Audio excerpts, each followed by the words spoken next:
We're fortunate this morning to have Ed Tracy, the Executive Director of the WWII Foundation and Executive Producer of Programs and host of the Medal of Honor series at the Pritzker Military Library in Chicago. He moved to Chicago in October of 2002, and in the next year oversaw the construction and development of the library for its founder, James Pritzker. The library opened to the public in October of 2003 with 7,500 volumes and over 200 prints and posters in its collection. An ambitious plan to produce live, free public events that are webcast on the internet followed. Today, the Pritzker Military Library has amassed a collection of over 18,000 volumes and over 500 prints and posters. Ed serves as the library's executive director. Ed served as the library's executive director until September of 2006. And then to that date, he produced over 120 programs featuring many of the top historians, biographers, and journalists of our time. Each program is presented before a live audience, webcast on the library's website, archived there for future viewing or for audio podcast, and an edited version of the programs appears weekly on Chicago's PBS broadcast station, WWII. It's my pleasure at this time to introduce Mr. Ed Tracy. Ed? Thank you, Paul. Thank you. Well, good morning, everyone. Welcome to the World War II Museum's World War II Conference and our panel this morning, featuring three of the nation's most distinguished combat veterans and World War II recipients of our country's highest military award for valor, the Medal of Honor. We are joined today by a member of the Big Red One, who landed at Normandy on June 6, 1944. Walter Ehlers led his entire squadron safely across Omaha Beach, and in the next 3 days moved 8 miles inward to Gauville, France. There in the hedgerows on June 10th, Ehlers would take out 3 machine gun nests and a mortar section, inflict numerous enemy casualties, and despite being wounded himself, provided cover fire and dragged a wounded soldier to safety under intense enemy fire. After the Japanese attack on Pearl Harbor, Jack Lucas wanted so much to fight for his country that he joined the Marines at age 14. Proved himself in training, and through some additional twists and turns that we'll discuss later on, made his own way to Iwo Jima with Company C, 1st Battalion, 26 Marines, 5th Marine Division, 4 days after his 17th birthday. His extraordinary courage on February 20th saved the lives of the members of his advanced team after he risked everything by diving on 2 grenades to shield them from the blast. Another Marine trained in demolitions would also earn distinction for his service in Iwo Jima. Herschel Woody Williams served with the 1st Battalion, 21st Marines, 3rd Marine Division on February 2nd, 1945. And as his citation reads, quote, "daringly went forward alone," end quote, neutralizing countless enemy positions over a 4-hour period as a flamethrower, one of the most important and hazardous duties of the war. We are in the company of ordinary soldiers who acted in truly extraordinary ways. Each was honored over 50 years ago by a proud and grateful nation for their distinguished service with the Medal of Honor, and we are eternally grateful for their being with us today. In our brief time here, we'll learn a little bit more about their extraordinary military careers of these 3 great American soldiers. Ladies and gentlemen, please welcome Walter Ehlers, Jack Lucas, and Herschel Woody Williams.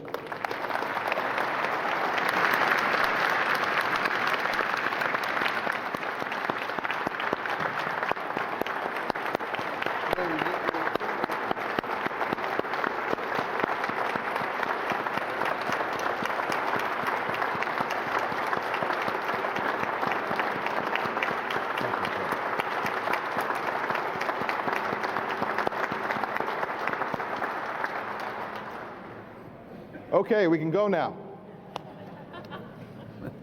I'm going to take this approach for today. We'd like to keep the interview portion of this program to about 50 to 55 minutes. There'll be question and answer opportunities afterwards. There are 2 microphones in the front of the house, and I'll kind of give you a notice that it's time to get up, and we'd ask you to take a place there, and we'll go back and forth between the 2 microphones when we get to that portion. Obviously, it is a tremendous challenge to tell everything about D-Day and Iwo Jima in a 50-minute panel. We don't intend to do that. We're in the home of the Normandy campaign and the World War II Museum here in New Orleans. And I think it's very appropriate that we concentrate on aspects of each of these actions as best as we can in the time that we have, and then we'll open it up to you for questions from the audience. So first, we're going to talk to Walt. And Walt, your time with getting into the service was influenced greatly by your association with your brother, who also served. Tell us about your brother. Oh, I entered the military service with my brother in 1940. We had read about what was happening in Germany and things like this, and they also had started the selective service system because they figured we were going to be in a war. And so he didn't want to be drafted, and I didn't want to be drafted either, so I told him I'd go down and enlist with him. But I was only 19, so I had to, went down to Fort Riley and to enlist. They sent me back home to get my parents' signature. And the most important thing about that was that my mother looked me square in the eye and said that my dad said he would sign, but my mother said, "Son," she said, "I won't sign unless you promise to be a Christian soldier." So I told her I would do my best, and that's what I did for the rest of my life. Because every time I did something I didn't think she'd approve of, I could see those tears in her eyes, and I didn't want to dishonor her, and above all, I didn't want to dishonor God. You and Roland served in North Africa together and Sicily together. We were in Sicily, and we were in Africa and Sicily, and he got wounded in Sicily and was sent back to Africa to medevac. Then we went on from there to England, and he rejoined us in England. And then we were still serving together in England. They separated us because of the Sullivan Brother incident in the Pacific. And so I was transferred out of the company to a different company, which this was in March of 1944. And I had all new men then to train, and I didn't know anybody in that company until I got there. So that was my job, to train all those three, the squad that I had there. So I didn't know many people in the company even when I landed. But let me just adjust this. I want to make sure that we're getting everything here. I think that might help a little bit. Leading up to D-Day, what were the orders that you had for D-Day? What was the mission? Well, the mission that I had for the D-Day was that I was to take my squad when we landed into the city of Trivieres on a reconnaissance patrol. However, that was because I was supposed to be in the second wave, and I was on an LCI, which is a landing craft infantry, and it carries 200 men at a time. And of course, they don't take that boat in with on our first wave because the heavy artillery would knock one of those boats out with one shell practically and kill about 200 men. So that's the reason that was a second wave group. And but the first wave got pinned down, and they wanted more people on the beach immediately. So I was taken off of the ship that I was onto a Higgins boat. Me and my 12 men went into a Higgins boat all by ourselves, and we were out there in the water, and they had some other Higgins boats where also had other men picked up off of different boats, and we went in and we joined the first wave, and we weren't prepared for the chaos that we saw on the beach when we got there. Going over, we saw so many airplanes in the air at one time, and so many ships, and we heard all this bombing going on, and then we saw all the ships firing and saw the rockets going off. We didn't think there should be any problem at all on that beach, but like I said, we weren't prepared for the chaos. We were on this Higgins boat. We got close to the shore, and we hit a sandbar.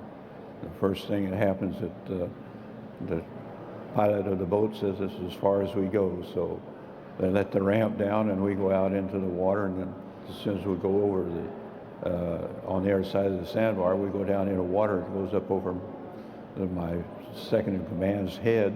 It was clear up to my neck there, and but we got up onto the beach, and there was firing going on all around us, but we kept on going.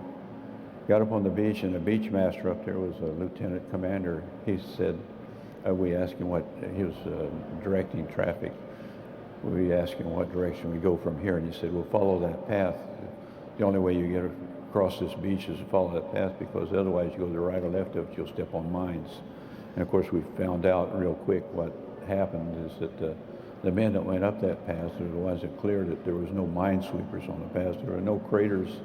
There were no bombshell holes or anything like this. This beach was flat, and it was open to all of the firing from the positions up in the hills and the pillboxes.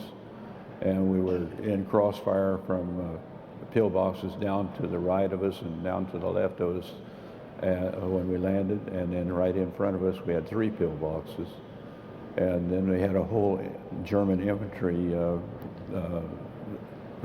division in the position up there at the time, which wasn't expected apparently, but they were in position. They were there on an invasion maneuver with full load, and so all they had to do was start shooting when they saw the ships coming in, and that created a big problem because in the first place the planes that were supposed to bomb the beach missed the Omaha beach. They just went on over.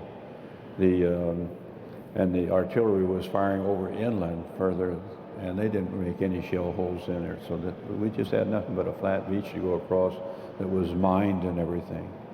And so that's how we had to. In the first wave, 50% of the first wave 50%. 30% in the second wave. 50% of the first wave, that's the infantry. That's the people who are out there in the boats. To them, many of that was 100% casualties. We had whole squads and whole platoons and whole companies lost at that time. And your group was in between, and all of your squadron made it to the rendezvous point. We came up, we joined it, but we had to, they weren't off of the beach when we got there. We were still on the beach. And when we went up that path, we came to a last row of wire that hadn't been blown yet. So we had to blow the last row of wire before we could get off of the beach. But we had 2 Bangalore torpedo men who had blown the previous 2 rows of wire, and they had them to, told us they were pinned down. That's the reason they hadn't blown the wire. So we said, well, we'd fire up in the direction the sniper was firing from, and so we did. But they got up to blow the wire. One guy got to the Bangalore torpedo under there, the other person got killed, but he finally set off the torpedo, and we went rushing through it and got up into the hill. On the other side of the wire, there weren't any mines, or apparently anyway. We didn't hit any, and we got up into the trenches with the Germans. Well, it's remarkable that everyone made it to that point, and ahead of that, obviously pandemonium and chaos, but overnight, the next day, several days, we go on inland with your group. On the first night, when we were up there in the hills, we had at a hedgerow there, and a couple of German planes came down to strafe the beach, and the Navy started firing at them. And believe it or not, we thought we were going to get enemy,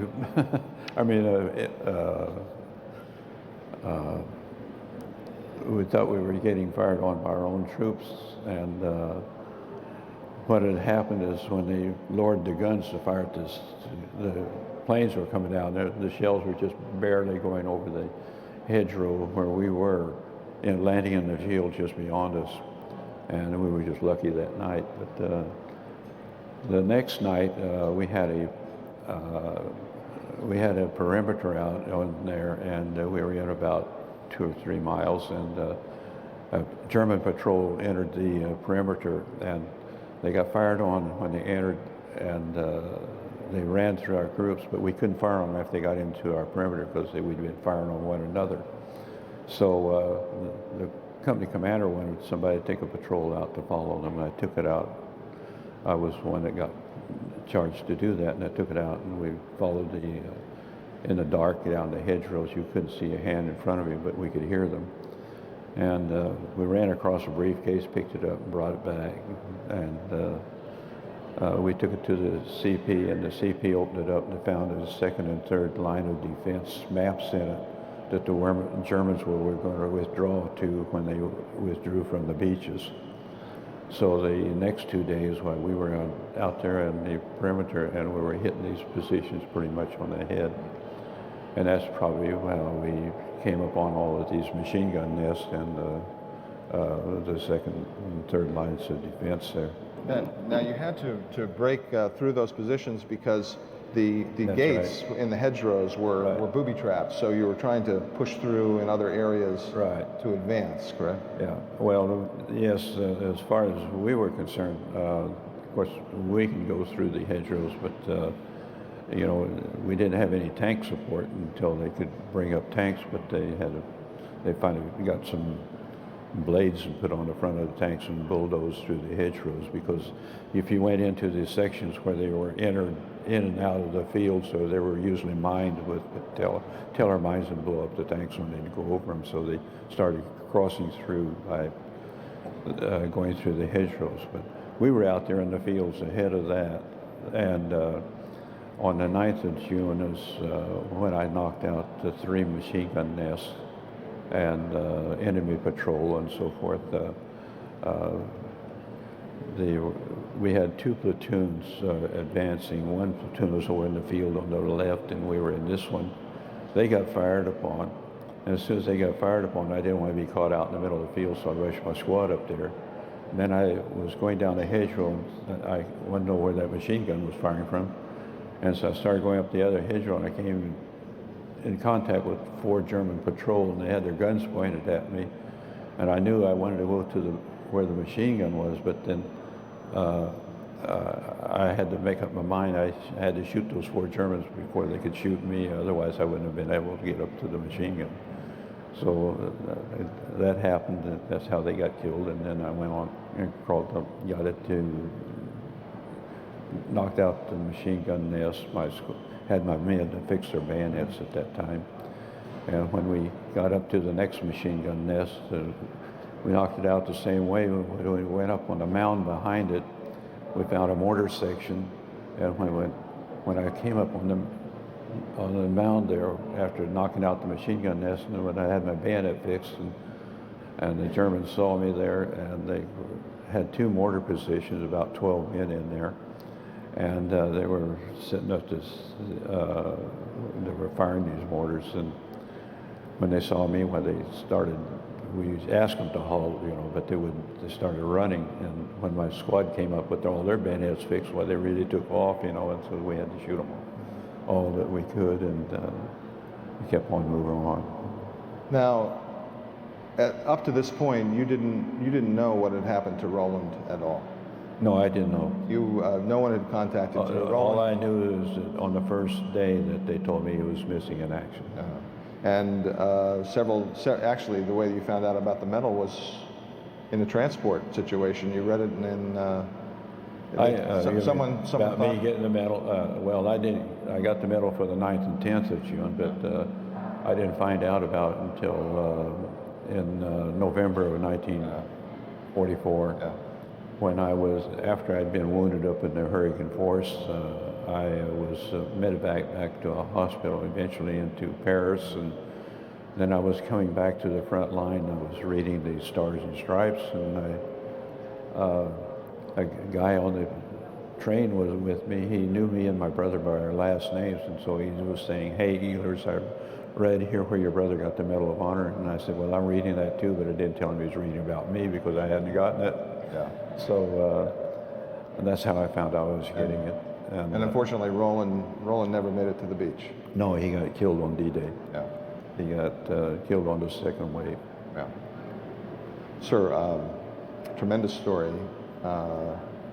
We're going to talk a little bit more about all of this, but I want to move on to Iwo Jima at this point.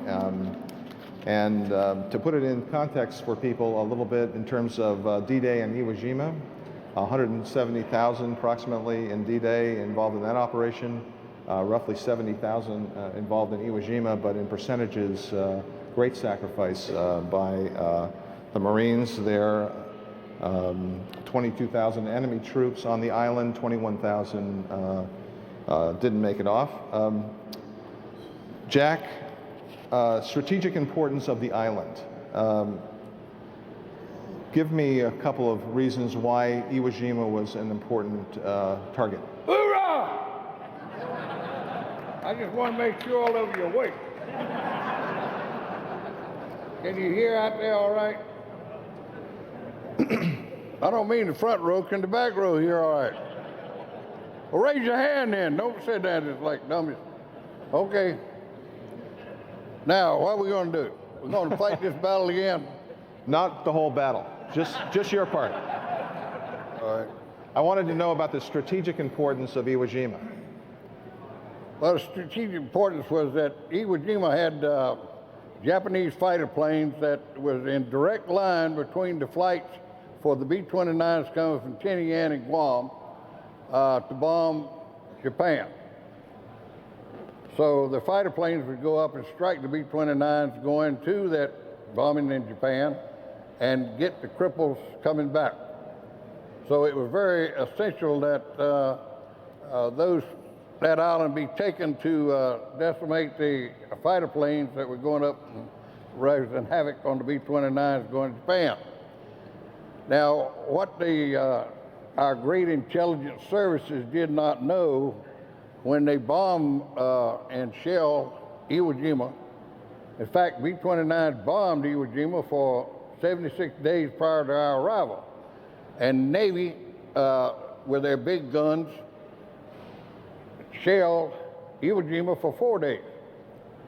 Now, Commanding General Smith said, I want more shelling, but the Navy turned him down.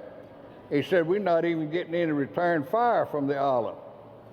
So they had just about destroyed every bit of vegetation on that island, indicating they had just about hit every square foot on that island with shells.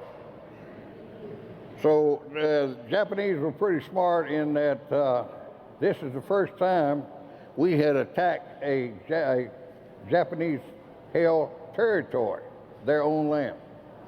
Now, what we didn't know that under that island were 16 square miles of that 8 square miles of the island, there were 16 miles of underground tunnels. So all the Japanese troops were underground, and the shelling on the surface didn't do any harm to it except hitting some pillboxes that they had on the surface. When we approached the island that February the 19th, the island just looked like that morning in the dark, it just looked like a lighted mushroom of city. It was so inflamed with shelling. Well, that morning when we disembarked and got into from a ship into the landing craft, which some went in, the first waves went in, an Amtrak. And then later, the troops were carried in by Higgins boats by this landing craft right here.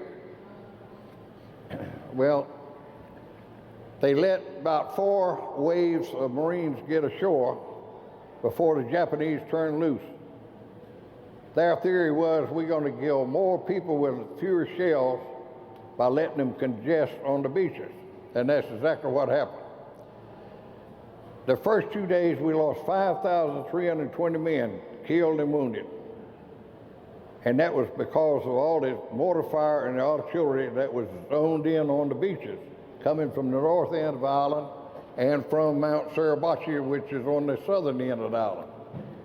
Now, the shape of the island was looked like a big hog ham, with the small portion down here where Mount Suribachi was, and the big part up here is where the artillery was firing down on the beaches that we landed on.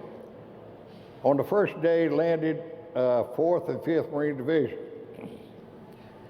And everything was quiet until after about the 4th wave of men got ashore. And then they opened up. In fact, they destroyed so many of the landing crafts that littered the beaches that they had to stop the landings and have demolition teams that cleared the beaches enough so subsequent waves could come in. Well, when those subsequent waves came in, we did move our men off of the beaches and took the land between Mount Suribachi and the 1st Airfield. And that was taken by the 26th and 27th Regiment of 5th Marine Division. The 28th Regiment of the 5th Marine Division had the obligation to take and cut off and take Mount Suribachi to eliminate the artillery and things coming from fire coming from that down on the troops on the beach. Well, on the first day, we moved across the island, the small neck of the island, and took that. And then our regiment, the 26th and 27th, turned and went up the west side of the island. The 4th Marine Division went in to our flank, our right flank, and took the other side of the airfield. After the 1st Airfield. Well, on the second day, as we were fighting and moving up on the west side of the island, up near the 1st Airfield, is where my action took place for me to be awarded the Medal of Honor. We were moving up and knocked out this pillbox, and we also had support from tanks that would shoot napalm, and they could throw it out about 150 feet. Now this fella here, he's walking around later, 3rd Division, with a tank on his back and doing the same thing, but he didn't have armor around him. Well, we were fighting the Japanese up on the left side of the airfield when my fire team, a squad is made up of 3-4 men fire teams, 3 riflemen and 1 BAR-man, Browning automatic rifle. So we took refuge in a trench that was dug by the Japanese. They had many of these on the island where they would dig 2 parallel trenches, 20 foot long approximately, and at the end of it would be a hole about like this where they could go into the ground and take refuge going back in and joining the tunnels underground. Consequently, they could also come out of the tunnels underground and come out into these trenches and be protected from direct fire. Well, we took the 4 of us went in this trench, and my group leader, he jumps over in the other trench. Well, he jumps on the back of a Japanese. Well, you can bet your life he jumped right back into our trench. He said that was not a safe place to be. All these Japanese stood up in front of us. Now, this was later count. I didn't stop to count how many was there, but it was later told it was 11 left dead in the other trench after this action. But when they stood up in front of us, they were so close to us that it was too close to put your rifle to your shoulder. We fired offhand. I shot 2. The second one I shot, I hit him right above the eye. I could see it explode there. Well, by fate, my rifle jammed. If my rifle hadn't jammed, and when I trying to unjam my rifle, I looked down at it, and when I did, I saw the grenades that obviously in front of my BAR buddy had rolled them over the edge of the thing and at his feet. And he's busy firing away, and nobody had seen the grenades. Now, if my rifle hadn't jammed, none of us would have seen the grenades, and they would have wounded all 4 of us, and the Japanese would have finished us off. Well, my immediate reaction was, hell, these things only have 4 seconds from the time you 4 to 5 second max, the time you detonate the thing for it to explode. So I instantly just took my rifle that was holding it like this. I took it and jammed 1 grenade into the volcanic ash, fell over on it, and pulled this other grenade into my body. Well, the second grenade, God bless, nobody else but me knows this, and that second one did not go off. It was in my hand. If it had, it would have blown my hand off. The other one did enough impact to me that wounded me in the arm, the hand, my chest, the side, my right thigh, got me in the neck and both shoulders. And also some shrapnel went up into my helmet, ricocheted up in my helmet and down into my brain. Well, when it blew me over my back, it blew my hand around and all the way around behind me, and I'm laying on it.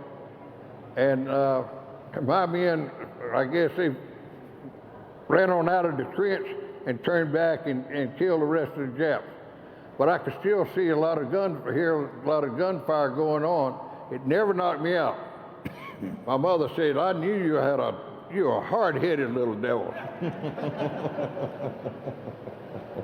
Well, fortunately, I was hard-headed. It did knock me out, because if it had, I would have drowned in my own blood because of the internal injuries. It perforated my right lung, and I'm bleeding from out my mouth, and if it had knocked me out, it was coagulated and cut my air passage off, and I would have suffocated. But I kept expectorating and hoping somebody would come back and help me. My men, I guess, thought I was dead because they later told me that I looked like a bloody mess, and they did leave me for dead. Of course, they were busy in firefight too. When you're in a firefight, you don't look around to see whether somebody's conscious or not. But later, it seemed like eternity before another outfit moving up saw me and wiggling the fingers on my left hand. And they brought their corpsman up and addressed my wounds, pulled my arm out from under me, and put a tourniquet around my arm. And of course, the first thing he did was put morphine in my left arm, which kind of helped subdue the terrific pains that I was incurring. At first, I was just like total numbness from the blast, but then body returning to reality, I could feel the severe pain from my wounds. But the most difficult problem for me was this: I felt that I was really going to suffocate. I guess from the perforated right lung that destroyed a considerable amount of my lung capacity. Could you communicate with the corpsman at all? Pardon? Could you communicate with him? Were you vocal? Oh no, I couldn't communicate with nobody. No. I couldn't even talk, man. You say no, man. I'm just trying to. What I'm going to do is Sunday afternoon conversation with that guy. Anyway, the corpsman, he's medicating me, doing the best he can. He's kneeling there, and thank God he's looking in the right direction. And another Jap starts to come out of a hole and going to throw a grenade on me. Well, he opened that carbine up, and I mean, he emptied that thing into that Jap and killed him. And I wanted to shout, God bless you. But let me tell you something. This is a thing that this is one of these miracles of the man above. And I didn't shout this out. It was some mental thing that you're screaming out in your mind. You've done that before, haven't you? Where you said, God, please save me, God. And mister, my bleeding stopped. You hear what I'm saying? My bleeding stopped. Now, was it God or was it the impact of the volcanic ash that was blown into my wounds? I like to give the Lord above credit for that. But my bleeding stopped, even the big holes that were in me. And I got over 150 holes that went into me. I've got that much shrapnel left in me, 6 pieces still in my right lung, 8 pieces in my head. You hear me? It blew my right eye out on my cheekbone. And if you ever seen anybody look in 2 directions, I did. I was looking above and then looking down. It's very confusing, you know.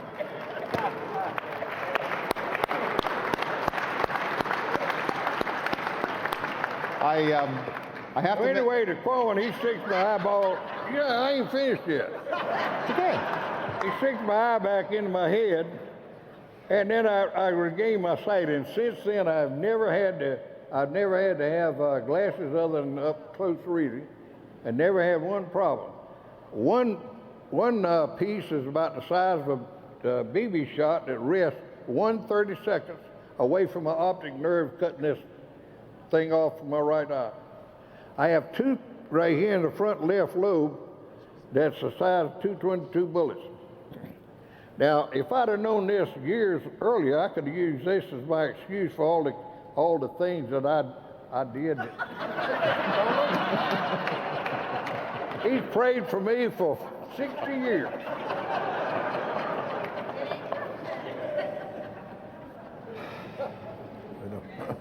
Jack? And Jack, could I ask a question? let me have it. No, I'm going to talk about this. It's my turn. Oh, wait, It's my turn. We have a good time. I want to talk about. We're having a good time. He wants to interrupt my That's call. right. That's because we have to move. You have made him laugh one time. I've done. Well, I haven't had a chance. And I'll tell you what. Well, when they shell it, when the mortar fires burst, they sent mortar fire into us. Yes, sir. There's the boss doing something. She said, zip my. Oh, it's my lip. Oh. I didn't know. Sometimes I get confused. Yeah. You know, later when they took skin graft off my butt and put it on my chest, and that's why sometimes I don't know whether I'm coming or going.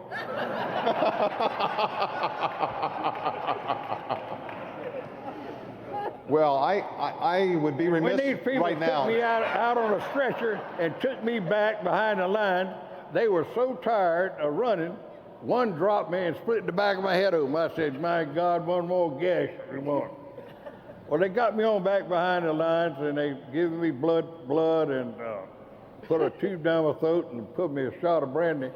I said, man, I needed the brandy before this thing, not now.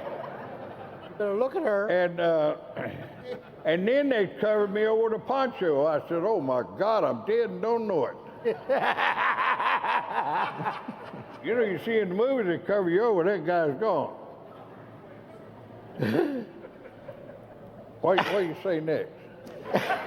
I would Read like that book. No, I'd like to talk about the book. I wrote this book. Yeah. This is my book, Indestructible. It's called Indestructible, the unforgettable story of a Marine hero at the Battle of Iwo Jima, Jack H. Lucas, the youngest Medal of Honor recipient in the 20th century. And it's just published, a foreword by Senator Bob Dole, a tremendous story. And I know that we're having a little bit of fun laughing here, but this is a book that everyone in this room should read about heroism in the time of combat. And I want to thank you, Jack, for being here. Thank you. This guy cut me off from having a good time. Well, the point is, I have to give equal time, and Well, we only have a listen, certain amount of after time. they took me off the second day, they had to bring the whole damn 3rd Division in to replace me.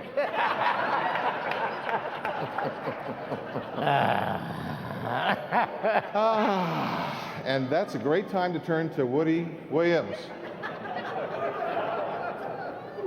How you doing? Yeah.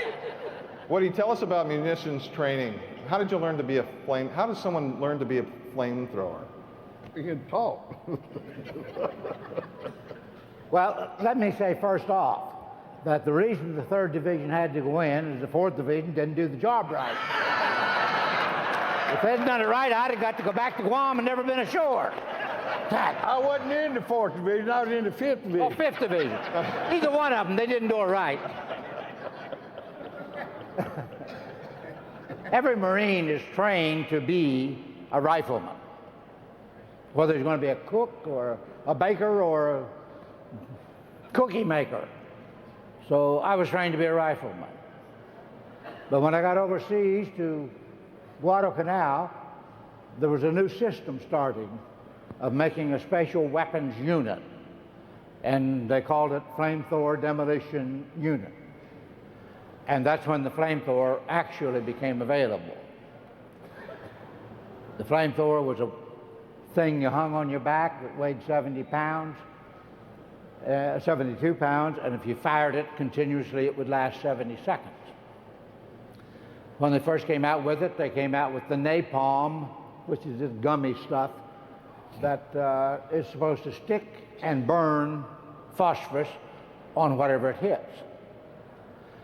The Marine giving us our training, the fellow who was in charge of us, did not like that stuff because it was like taking a water hose and putting a bucket out there 20 feet or 30 feet and taking a limited amount of water in the water hose and try to get the water in the bucket. By the time we found the target with this one single stream of napalm, we were out of napalm, because here again, you could only carry so much on your back. So he began experimenting on the canal for other kinds of fuel. We used motor oil and high-octane gasoline. We used kerosene, all kinds of stuff that we tried. And finally, he came up with a mixture of high-octane gasoline and diesel fuel. And it had to be a proper mixture so that when it hit the air out of the nozzle of your, well, we called this thing a gun. And in the Marine Corps, you don't ever call anything that looks like a rifle a gun, but we called it a gun, so that when it hit the air, it didn't flare out and come back at you. And in the learning process, I lost my eyelashes several times and all the hair off my arms. Didn't have sense enough not to fire. But we finally arrived at this fuel that if you fired it on the ground instead of into the air, it would hit and roll like a great big orange ball, which was just about a 3-second burst of fuel, and it was a big ball of flame that if it rolled over a hole into a pillbox, it would take all the oxygen out of the air. It wouldn't burn the people up that quickly. It might set their clothes on fire, but it would take all the oxygen out of the air and they'd collapse. So that's what we were using when we went to Guam and to Iwo. When I hit the shore at Iwo, or when we got there, to help the 4th and 5th Division out, I had 6 Marines in my unit. I was a corporal, and I had 6 Marines, PFCs, and privates. And we assigned a demolition man, a flamethrower man to each company, A, B, and C company. And their job was, of course, to work for that commanding officer and burn out, or burn a cave out, or blow up a pillbox, or whatever. But by the February the 23rd, we didn't get till the 21st. By February the 23rd, all those fellows were either wounded or killed. So I'm it. I'm the last of the Mohegans in the 1st Battalion of the 21st Marines. My commanding officer, who was a fellow named Donald Beck, he was a captain. He called a meeting in a great big shell crater.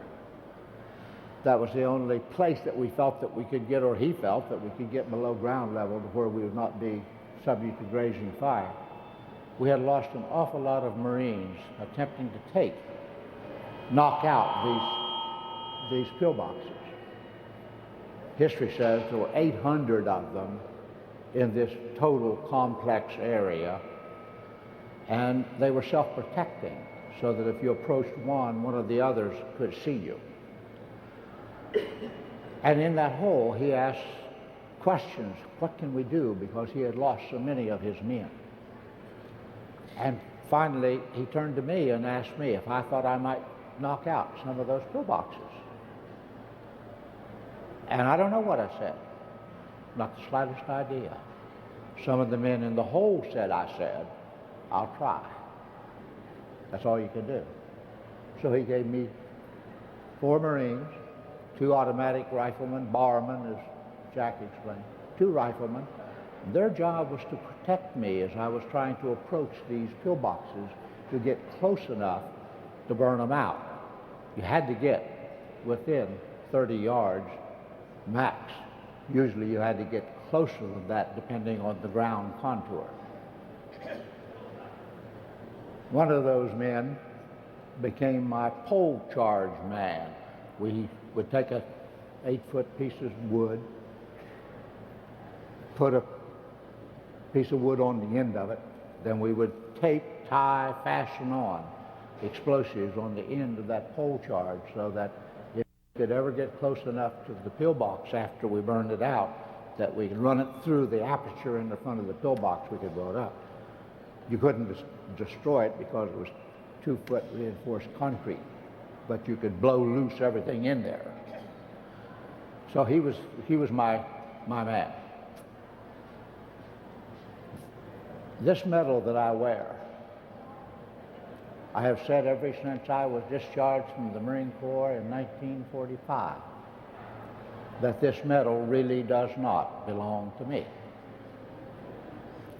It belongs specifically to two of those four Marines that day that gave their life protecting mine. So I wear this medal, not for what I did. I was just doing a job for which I'd been trained. But I wear this medal in their honor. I am just the caretaker of this medal. It belongs to them. Now I'm ready for questions. Thank you.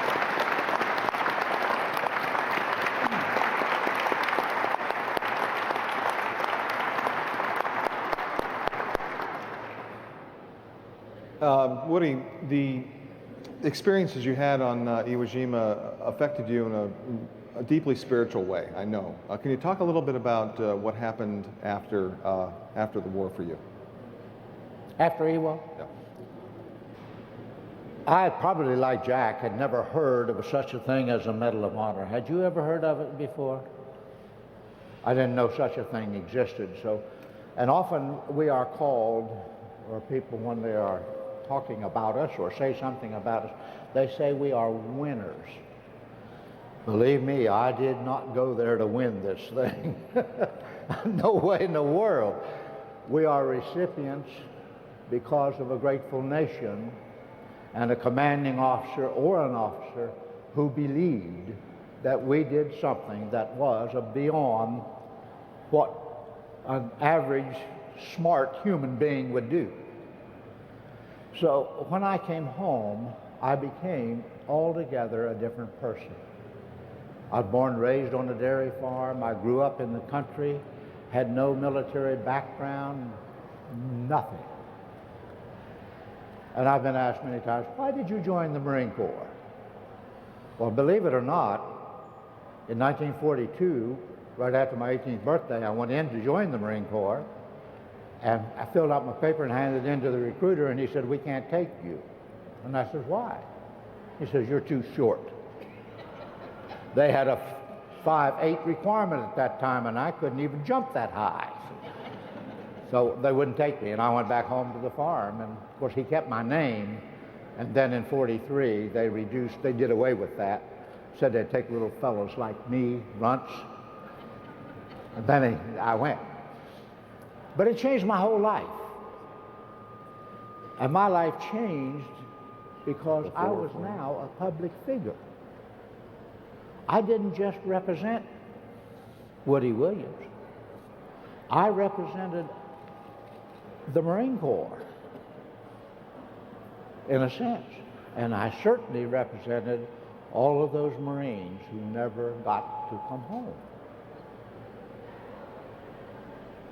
See, I joined the Marine Corps because of a role model. There were a couple fellows back in the Depression days that they didn't like farming or probably didn't like hoeing corn, so they joined the Marine Corps. And when they came home, they were always in their dress blues, spit-shine shoes, tall, straight, mannerly. They'd open doors for women and stuff like that. I wanted to be like them. I wanted to be one of those guys. Never dreaming that I'd ever go in the military. I was going to be a farmer all my life. But I certainly had a role model to follow.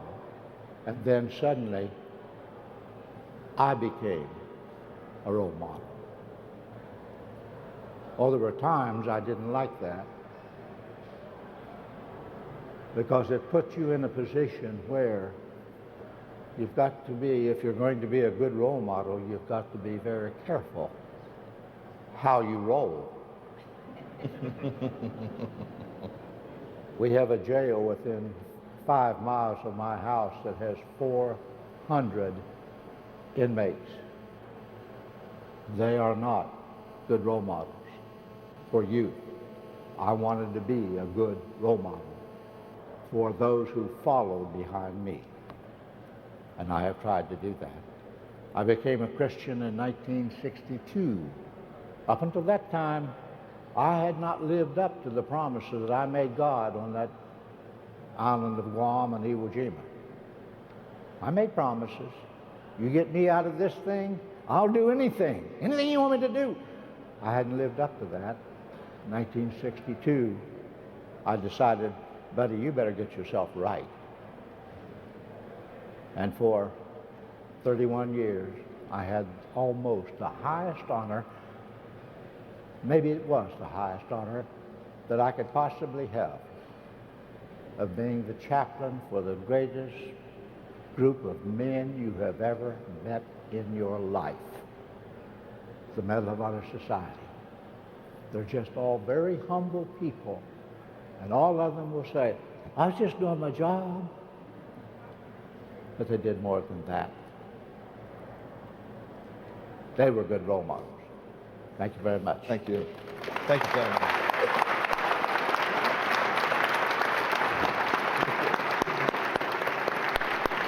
Thank you very much.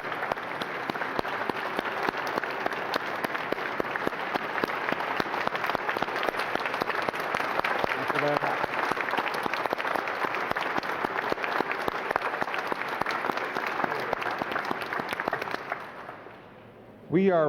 We're going to go to questions and answers just in a moment. I just wanted to round out this part of the program by saying that the stories of the Medal of Honor recipients is told in a wonderful book, Portraits of Honor, Portraits of Valor, the Medal of Honor, Portraits of Valor, and it is published by the Medal of Honor Foundation.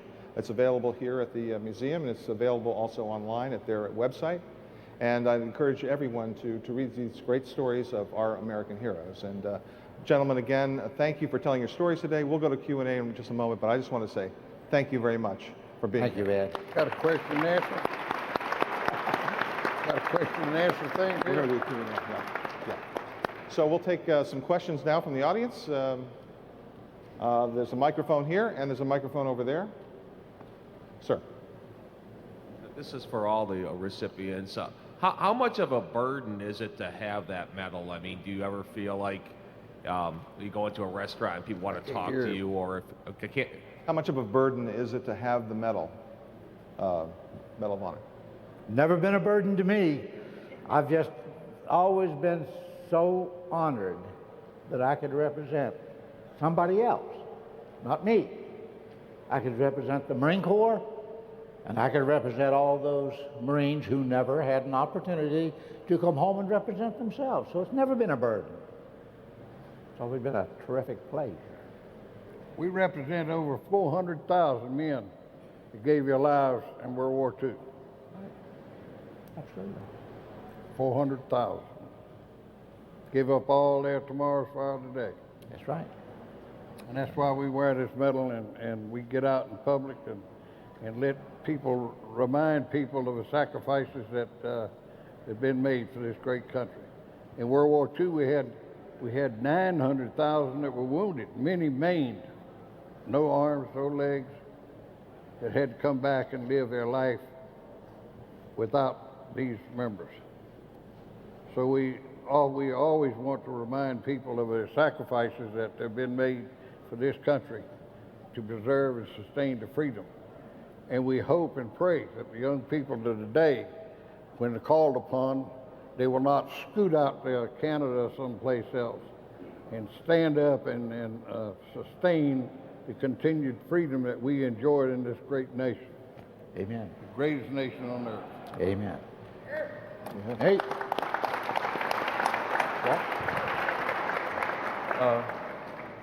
What I can say about it, first of all, there's a heck of a lot of people out there in the United States of America that have served in our armed forces, and a great many of them probably have earned medals of honors, but they never got recommended for them. And so there's a lot of heroes out there, a lot of heroes. And we're fortunate ones to be wearing these, and we're proud to wear them because we do represent them. But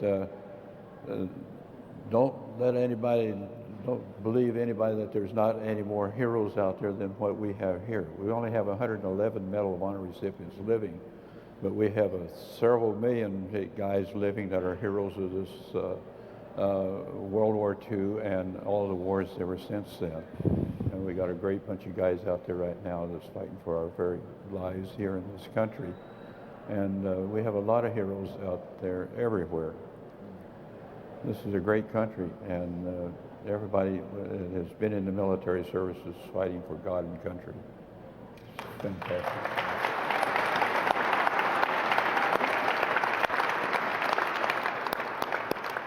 Ladies and gentlemen, please don't be bashful. This is public history. Get up if you have a question and ask these gentlemen. You don't get this opportunity very often. Actually, I have a question for each of you, if that's all right. First of all, Mr. Ehlers, at the can't hear 50th, you. oh, sorry. Speak up, speak into the mic. At the 50th anniversary of D-Day, you gave a very moving speech, and you spoke about the last time you saw your brother.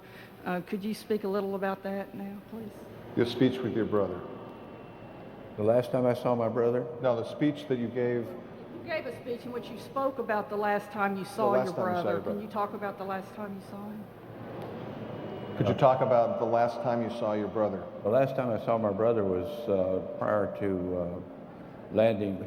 We were we were separated in England, but when we got down to go onto the ships, where he was in, I was in Company L and he was in Company K, so we got to talk to one another before we went over, and that was the last time I saw him.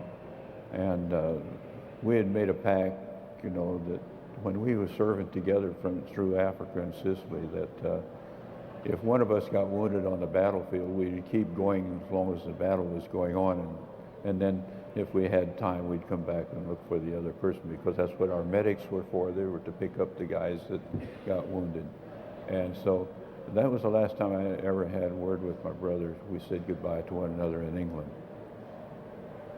How did you hear about his? I didn't hear about his, well, I saw his platoon sergeant about a day after they landed, and they told me he was wounded in action, or missing in action rather, and I thought, well, he was probably wounded and in a hospital, and they just didn't know where he was. So in July of 1944, July the 14th, his company commander came over and notified me that he was killed on D-Day in Normandy by a direct hit on their LCI. Go ahead. Mr. Lucas, I believe I read somewhere that you actually stowed away on a ship to get to Iwo. Can you talk about that? Yes, I transferred myself to the Marine Corps wherever I wanted to go. Of course, he spent I stowed away on the ship. The 4th, 5th Marine Division came to Pearl Harbor, and I was underage, and I couldn't get to go anywhere. That's why I went to war for, to fight for my country. So I just took matters in my own hands and stowed away on the ship. When they pulled out of harbor, went to Iwo Jima, I was with them. It didn't matter whether I had a weapon then or not. I was going to get one somewhere. Last question. Mr. Williams, how many pillboxes did you knock out that day? Do you recall? 7. Up here. This is for all 4 gentlemen, or all 3 gentlemen. As a high school history teacher from New Jersey, what would you like me to tell my students of your actions during the war? Get that thing up your face, tall fella. What would you like, Jack? He's got it, In Jack. the mic. Jack, I got it. He's got it. What would you like the teacher from New Jersey to tell his students about their actions, about World War II? About our action, I'd say, you know, we have the courage to stand up for this great nation and help preserve the freedom through any type of action that you can take and serve to sustain us as the greatest nation in the world. Thank you. May I comment? Yes, please. I speak to a lot of youth, as Jack does, and I'm sure Walt does too. We're not the only heroes in this world. There are a lot of heroes, and we're still making them today.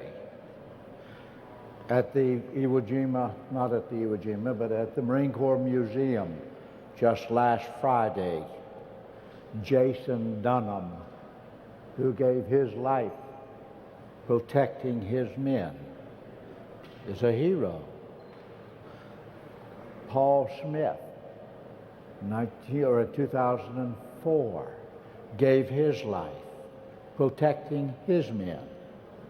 There are 2 others in the process of consideration for the Medal of Honor. So we're still making heroes. And if you firmly believe that this is the greatest nation in the world, that we are the most fortunate people on this earth, then you have to be committed to keeping America the best there is. And if we do that, we become a hero.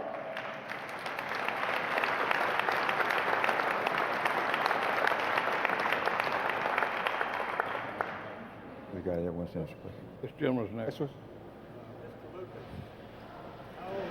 Were you enlisted in the Marines? I One was more time. 14 years old, sir. How did you manage that? He lied a lot. 5'8" at the time, and I sure didn't weigh this much. I was weighed about 168 pounds, and I was big, muscular farm boy, and I forged my mother's consent papers. She wouldn't lie for me, and I said, "Well, I'll lie for you." Because my purpose in life was to go kill Japanese. That's the only thing, you know, whatever other purpose a boy 14 going to the Marine Corps for. And I wanted to stand up and fight for my country. It didn't matter what I had to do, I was going to do it. In fact, even later in the Marine Corps, I stowed away on the troop train from the East Coast to get to the West Coast. Like I said before, I transferred myself from the Marine Corps where I wanted to go. But I was absolutely obsessed that I wanted to go to the front lines and fight for my country. I didn't know they were going to try to kill me, but I wanted to kill them. I wanted to do what I could do for my country. Thank you, sir. And that's great people like you that have served your time in the service. This friend, black man friend back here of mine, he was there at Iwo Jima too. And there's all kinds of Indians and everybody that are great heroes of this war. In fact, at Iwo Jima, we had 27 Medal of Honor recipients, the most in any battle in World War II. 13 of them were posthumous. They gave their life, along with 6,821 men at Iwo Jima in 36 days fighting died. They gave their life so that we could have a landing strip for our B-29. And in the end, they estimated we saved about 27,000 airmen because of crippled aircraft and things that were going to bomb Japan and then coming back. And we had 19,000 that were wounded in that 36 days fight. So there were sacrifices made in many, just like in Normandy and other battles. There were great battles all over this world. We were fighting so that we could have continued freedom and liberty and not have to speak Japanese or German or whatever to conquer us. Thank you. Yes, sir. Yes, sir. This question's for all 3 of you. I was wondering if any of you have been back to the spot where the action took place, where you were awarded your Medal of Honors, and if you have, what your thoughts and feelings were. You want to take that first, and then we'll go? I didn't get all the question. He wanted to know if you have been back to the place of the action. Yes, I've What been happened? back to the place of action several times, mainly because I go back to honor all the people who made the supreme sacrifice there at Normandy. But I also go back to visit the troops that are still over there, and while I'm over there, I get to visit those places at the same time. I've been on several tours where I've with the tour groups and talked to them about the battlefields and so forth that we served on over there. Jack? Iwo Jima? I've been back 3 times, and every time they tried to kill me. Went back the second time, went down a tunnel. bunch of cameramen, you know, they always interested in new things. Said, anybody know how to get down these tunnels? I said, certainly, just like I was experienced. I'd never been in those tunnels before. I led them down through those tunnels, and we got lost down underground. God. I said, surely they got a whole lot of escape places, you know, it didn't just the place I came out of, but we got turned around. I got all these cameramen calling me bad names and things. So finally I saw a light up there, and it was a hole about like this, a lot of weeds, foliage growing up in front of it. I said, we're going to get an escape out of here. So we got out, I tore the weeds and mess out of the way, and we got out, and those cameramen continued calling me bad names because they had messed up all this $75,000 worth of cameras. But in the process of going down in there, I contracted something that affected my bad lung, and they had to put me in a hospital at Okinawa, and I was in intensive care for 8 days. I swore off I wasn't going back again, but of all things, my wife wanted to go the next trip, and Who's the boss? that stand-up general.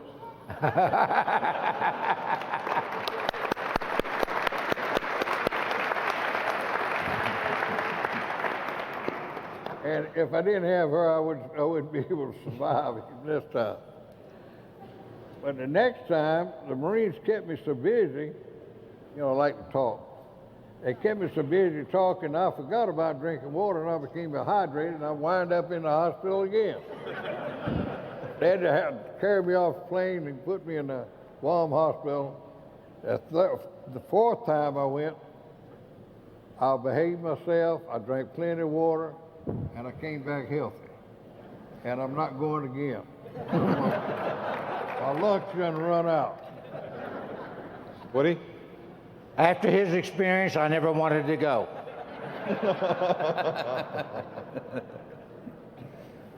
Next. It's a real honor to be in your presence today, and I want to thank you for your service. All three of you speak of religion, and it becomes very important. Can you speak a little how you square the war, the killing, with your religious beliefs? Well, I can't say that I was too religious when I went to war. All I could focus on was I wanted to, here's an enemy that wants to kill my country. Back then we didn't have television, and you had this, you know, world news. You go to the movie theaters and see a world news. Well, I could see where the atrocities were created by the Japanese in China. So when the war broke out, all I could vision was this same thing happening to my country. A repeat of Nanjing. Many of you know about the rape of Nanjing, where they threw babies up in there and catch them on bayonets and things. And that wasn't my cup of tea to have somebody to come over here in my country and do that. So I became absolutely obsessed that I was going to go fight my country. Now my religion thing came in, it's still locked in my heart from my training from my mother and my father. And that's why I knew who to call on when I was in. I didn't call on Mama, Mama help me. I forgot about Mama when I'm laying on that battlefield. I knew who to call on, God, and He helped me. And it squares with anybody to kill, anybody wants to kill my country. And that's permission. That's not going out here and shooting somebody on the street for malicious activity. It's going up and standing for your country and to go and fight for your country. And they do that about in biblical days, didn't they? They certainly did. And so God is not going to come and say, hey, don't just give up, let somebody attack you and take over your country. You can have your religion and still kill that enemy. And when I came back, I did, because they gave me the Medal of Honor, and I believed in my Lord. It didn't mean that I suddenly grew wings and became an angel. I certainly didn't. I went about my life and went back to high school, finished high school, college. I kept my word to my mother. I do that. And I wasn't quite as an active religion as this man. Now he's pulled me through 60 years of prayer. He's prayed for me about every day of his life. And I guess without his prayers, that I would have been maligned, you know. But you can have your religion, still stand up for your country. Mr. Eller? Walt? You want me to tell something about it, religion? Well, when I went into the military service, I was kind of naive, and I didn't, you know, I met a lot of people I didn't like at first, and I found out that I didn't know very much about people when I first went in. So, but I had a friend who he told me he was an atheist, and I said, well, that's all right. And so one time I asked him to go to church with me, and he did. He went to church with me. This was up in Fort Lewis, Washington. And when he came out, he says, I'm still an atheist. And I said, well, you can be anything you want to be. So we were out in Africa about 2 years later, and we were out there, and the Germans were shelling us, and we were out there, and we were digging in, and Pete's out there, and he's going like this, and he's going with his shovel, and he's digging and digging and digging, and all of a sudden I'm hearing him say, oh, God, help me, oh, God, help me. And so all of a sudden I thought, you know, gee, this was unusual for Pete to say something like that. After it was all over, I asked Pete, I said, didn't you tell me you're an atheist? And he said, I am. I said, well, how come you're asking God to help you? He said, well, there was no one else to ask to help me. He said, and you know, he never did say anything about being an atheist after that, though. He found out he really truly believed, but he just didn't know it.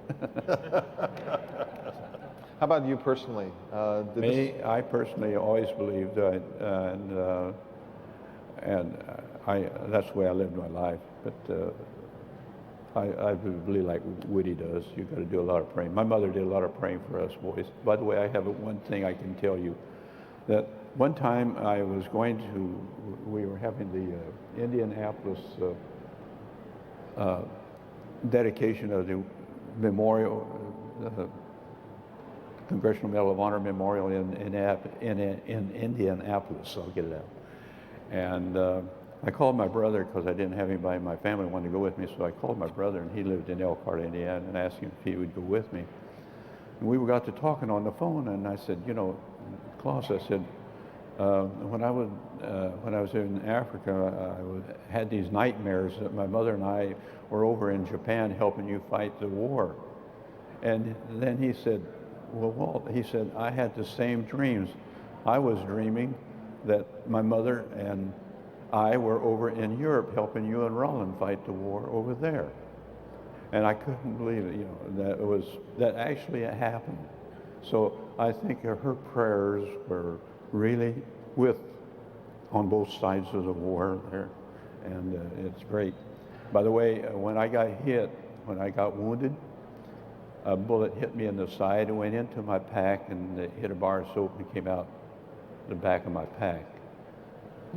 There's a picture in there, a little square picture in there of my mother, and it was in a frame, and the bullet that went in and came through the shovel, of course, came right through the edge of her picture and out the back of my pack. And I showed that picture to the kids. I said, you see that look on my mother's face? She says, how dare they? How dare they? Woody? Well, we take a lot of credit, of course, those of us in the military. But the state of West Virginia, up in a little place called Grafton, West Virginia, Anna Jarvis, many years ago, came up with Mother's Day to honor mothers. I am not a computer nerd. In fact, I'm not even computer illiterate. I can't even qualify for that yet.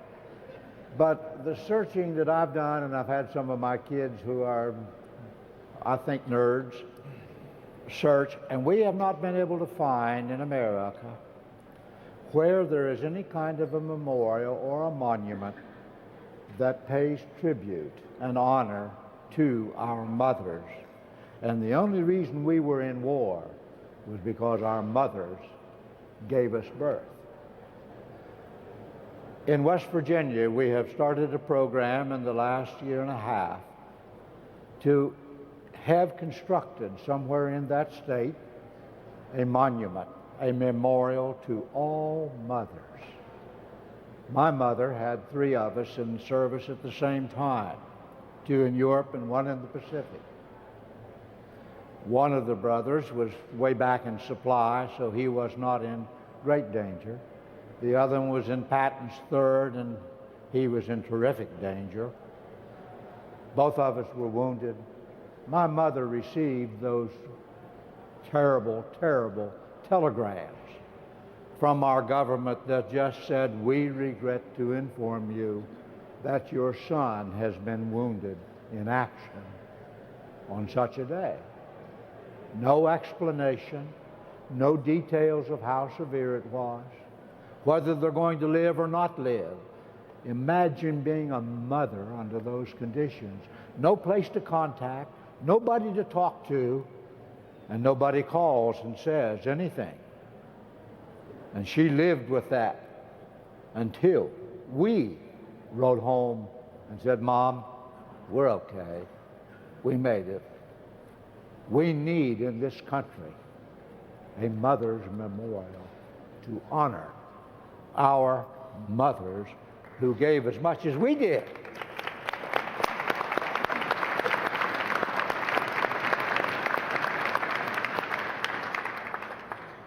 Gentlemen, we've come to the end of our time today. The National World... got a request. I'm sorry, we're out of time today. We're on a schedule here at the National World War II Museum. And we're going to have to hold that question for after the session. I just wanted to say, on behalf of the National World War II Museum and the Pritzker Military Library in Chicago and the Tawani Foundation, we're happy that you could be here today. Thank you for your service. Thank you for your patriotism. Thank you, Ed. You did a good job. Thank you very much. Yeah. Thank you, sir.